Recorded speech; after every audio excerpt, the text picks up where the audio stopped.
Imagine this. You can practice self-care and not feel guilty. What?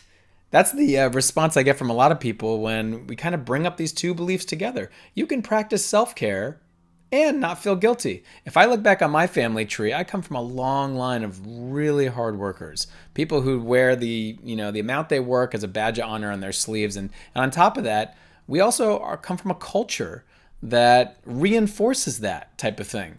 That makes this implicit bias within us around taking care of ourselves, or maybe even taking a mental health day, as something that is bad or taboo in some way, when we know that if we take care of ourselves and love ourselves, then we're going to feel more grounded and more able to focus and have more blood flow in the part of our brain that's the more evolved area that's involved with emotion regulation and impulse control.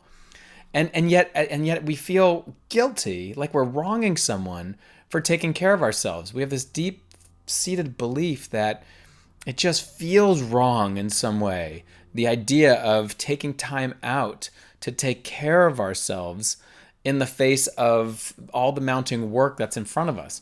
But what if we really can practice self-care and not feel guilty about it?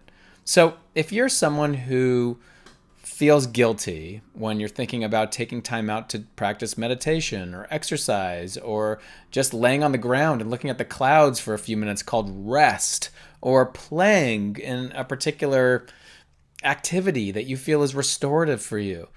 If you're someone who feels guilty around that, ask yourself the question, because your mind's saying this is wrong to do this, and ask yourself the question, am I wronging myself or another person for taking this time out?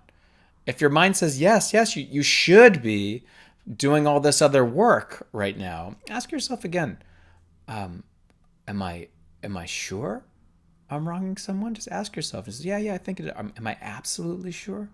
Just see if you can get to it, and keep asking yourself, are you sure, until you get distance from that and begin to dissolve that thought. The truth is, you can practice self-care and not feel guilty. And, so go ahead, and if you want to, you can pause the video here and just take a deep breath and close your eyes for a moment and just say that I can practice self-care and not feel guilty, and just see how it feels. That's the point of that exercise, just to see how it feels. See if you can hold both of those and notice how it feels to say, I can practice self-care and not feel guilty. Need more ideas on keys to overcome the mental obstacles of daily life and be happier? Make sure to download the free 5 Keys to Happiness guide below. If you liked this video, make sure to like it and subscribe below. I also have a whole group of shorter, what I call mindful brain blasts, for practical strategies and insights to create more ease, freedom, and joy in daily life.